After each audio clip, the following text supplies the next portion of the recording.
Alors bonjour Daniel, donc on te croise à l'occasion du combat de Mathieu Leto Duclos. Est-ce que tu peux revenir un peu avec nous sur ce combat qui est une fin un peu bizarre?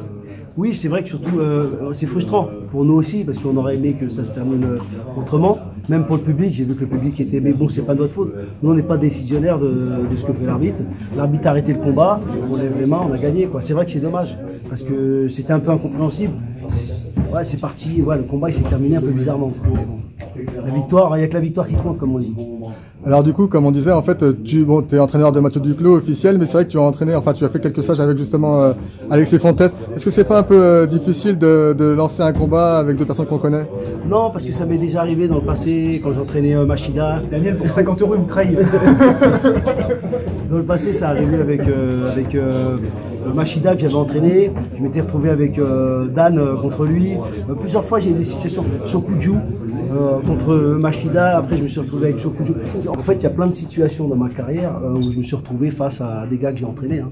Et donc, non, j'essaie d'être froid. Ça reste du sport. Voilà, quand on se concentre. Alexis, je l'aime bien, c'est un bon combattant.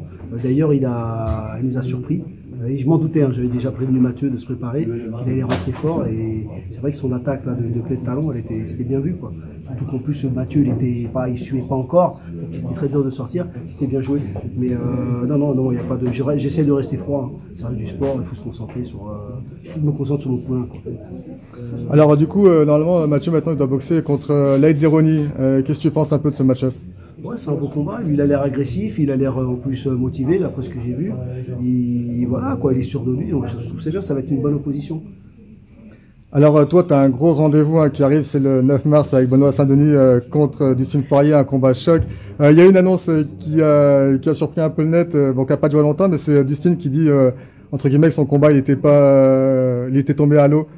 Tu peux revenir un peu avec nous sur ce fait? Ben moi, je l'ai appris comme vous, en fait. Je l'ai appris dans les médias, on m'a envoyé plein de messages. Après, j'ai discuté avec Guillaume.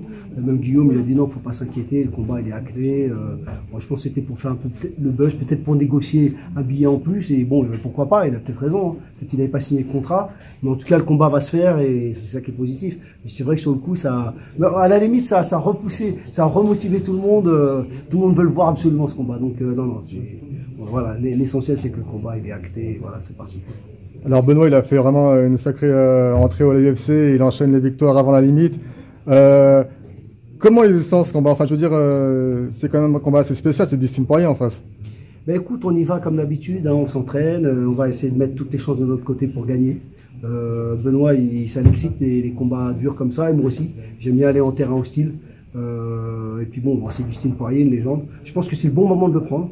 Ça va être un combat très dur parce que Dustin est très résistant et en plus il a l'expérience des 5 rounds, il a pris que des tueurs à gages. Mais je pense que c'est le bon moment pour le prendre. Et c'est une opportunité, on n'a rien à perdre. Hein. On y va. De toute façon, Benoît a toujours voulu combattre des tops. Et ben voilà, un top qui arrive. C'était surprenant parce que de passer du 11e au 3e, c'était surprenant. Mais voilà, avec l'UFC, tout peut arriver, la preuve. Donc on est motivé. C'est quoi, selon toi, ses points forts à Dustin Poirier? Bon, en fait, il a un gros volume en striking et il encaisse. C'est-à-dire qu'il est capable de prendre beaucoup de coups et arriver au 3 4e round, de continuer, résister, aller jusqu'au bout. Donc nous, on va voir, en fait, la stratégie, on met une stratégie en place comme d'habitude, mais on va voir là où ça pêche pour essayer d'attaquer là où il est le plus faible. Voilà, donc au Brésil, on dit, c'est comme ça, il y a une expression qui dit souvent, voilà, si le gars est fort en striking, tu le mets au sol, s'il est fort au sol, tu strikes.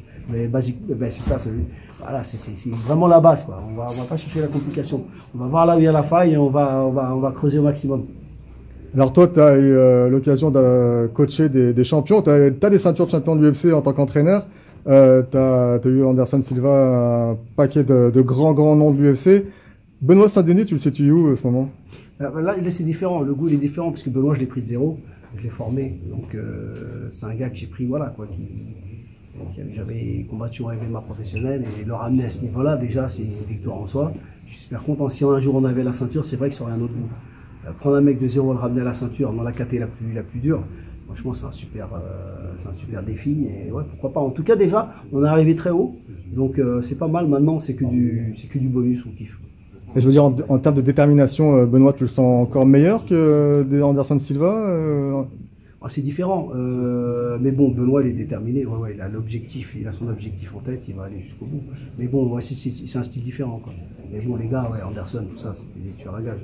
C'était des superstars, même les Dan, même les Machida. C'est vrai qu'Anderson, il est incroyable. Et tu penses que Benoît il peut arriver justement à ce statut de superstar? Sûrement, déjà en France, il est quand même pas mal connu. Le MMA est en vogue. C'est vrai que maintenant, on voit que c'est très suivi en France. Je pense que oui, ça peut devenir un icône. Au même titre que Cyril Gann. Ouais, ouais. Donc là, en fait, on termine le camp jusqu'au 23 en Bulgarie. Après, on termine la dernière semaine à Bayonne et après, on part à Miami. 8 jours avant, il y a 6 heures de décalage. Et voilà. Et c'est parti pour un tour. Moi, je voulais revenir un petit peu sur la préparation du coup de Benoît Saint-Denis. Du coup, vous venez de Budapest, si je dis pas de bêtises. Ouais, de Sofia. De Sofia, ouais. Pardon.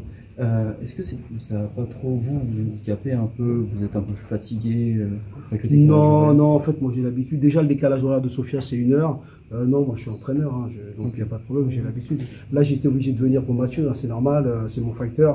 J'ai vu qu'il monte, il hérite, il s'entraîne dur.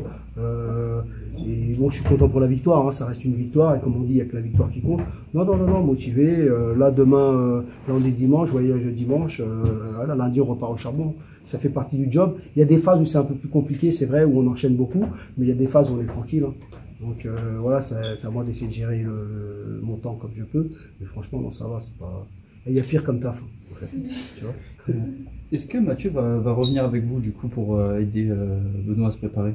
Ouais, il y a Mathieu qui va venir, il y a Gabriel aussi qui va venir, il y a plein de monde en fait. Hein. Il y a Romain, là il est au Japon, il nous rejoint, il y a Ibra, il y a pas mal de bons combattants sur place. Je sais qu'on a un vivier de combattants, on a tout ce qu'il faut. Hein. Pas besoin d'aller s'exporter à je sais pas où, là au State, ou, on s'en fout. Moi j'étais déjà coach aux États-Unis, en France on est bien, hein. Pourquoi aller on l'a même en Bulgarie, c'est pas trop cher, on a des bons sparring, c'est pas loin de la France, le décalage horaire, il n'y a pas beaucoup. En plus, Guillaume Pelletier, le manager, habite sur place, donc il organise tout sur place. Ah, c'est super, quoi. Et du coup, c'est vrai que tu as mentionné que Romain Desbiennes vient de signer au au PFL. PFL américain. Américain, c'est-à-dire qu'il va faire peut-être les gros tournois. Voilà, alors en fait, lui, il va être ça va être un remplaçant. Il va quand même combattre au PFL, c'est-à-dire qu'il rentre dans le tournoi d'1 million, mais il est remplaçant. Dans le sens où son combat aura lieu avec un gars, mais s'il y a un mec qui saute au tournoi, il rentre tout de suite dans le tournoi. Okay. Et bon, c'est beaucoup plus prestigieux le PFL USA que le PFL Europe. Quoi. Donc on est super content. Ouais. Gros boulot de Guillaume. Et du coup, on peut nous parler un peu du contrat qu'il a eu? Ben, en fait, c'est un contrat, c'est à peu près le même contrat que le Bellator. C'est à peu près les mêmes valeurs. Et voilà. Quoi. Plusieurs combats bon, hein. Plusieurs combats, ouais, multi-fight. Ouais, on est super content. C'est bien pour Romain, ça va le motiver. Il voulait absolument un combat. Donc là, il est au Japon pour l'instant. Il s'entraîne un petit peu au Japon et il va nous rejoindre en Bulgarie. Quoi. T'as quoi comme gros rendez-vous à part celui de Benoît que tu attends? Bah, écoute, là moi j'ai pas beaucoup de fighters, ça me va comme ça, c'est déjà assez de boulot comme ça. Donc non, j'ai pas. J'ai juste Romain juste après, hein, parce que Romain ça serait peut-être vers le 12 avril. Donc voilà, des stages, tranquille. Hein. Déjà Benoît c'est beaucoup hein, déjà. Et je voulais te poser une question aussi à Cédric Doumbé, donc des fois il parle un peu de Benoît Saint-Denis. Qu'est-ce que tu penses toi de ça? Non, mais on peut pas l'empêcher de parler, hein, il pense ce qu'il veut, quoi. Donc, de toute façon, c'est pas la même caté, c'est pas la même organe, donc c'est très compliqué qu'ils se rencontrent. Maintenant, voilà, ils disent qu'il a envie. Moi, j'aime bien Cédric, c'est un mec sympa. On le voyait à Venom à l'époque, super cool. Ça va être un beau combat contre Baki. Je l'attends avec impatience parce que les deux m'ont l'air très solides. Là, ça va être un bon test pour les deux. Hein. C'est un gros test pour les deux. Je donne pas de favoris parce que tous les deux ils ont les armes pour gagner, mais c'est intéressant. Alors, déjà d'avoir rempli comment s'appelle Bercy en 20 minutes, c'est incroyable. Non, franchement c'est sympa, c'est bien pour les MMA français. Des défis comme ça, franco-français, c'est le top. Et je voulais juste savoir, c'est vrai que Benoît il a commencé à 77 kg à l'UFC. Est-ce qu'un jour vous envisagez justement de revenir peut-être dans cette division? Ouais, c'est quand même dur, hein. Faut 77 kg, les gars ils cut, ils viennent de très haut, ils sont lourds. Les gars ils sont solides. Hein. Tu vois les 77, c'est pas le même gars, c'est pas le même gars. Hein. Benoît c'est un gros 70, mais même comme ça les 70 ils sont gros. Les 77, vraiment il faut 91 kg. Non, pour l'instant c'est pas. On va se concentrer déjà sur Poirier déjà le 9 là. À Miami c'est des choses pas faciles. Et déjà perdre le poids déjà. Pourquoi c'est difficile un peu avec Benoît de perdre le poids? Ouais, mais il aime bien manger, un bon vin, c'est un bon Gaulois, quoi, tu vois. Saucisson, le jambon de Bayonne. Voilà quoi. Ok, bah c'est tout pour moi, merci beaucoup. Super. Il a combien à perdre environ à chaque cutting? 10 kilos, 11 kilos à peu près. Ok. Ok, donc au combat, il est aux alentours des 80, 80. Ouais, là en ce moment, il est un petit peu gros. Ouais, bah, il y a 11 kilos, on va dire. Ouais. Ok, bon, parfait. Ok. Merci beaucoup.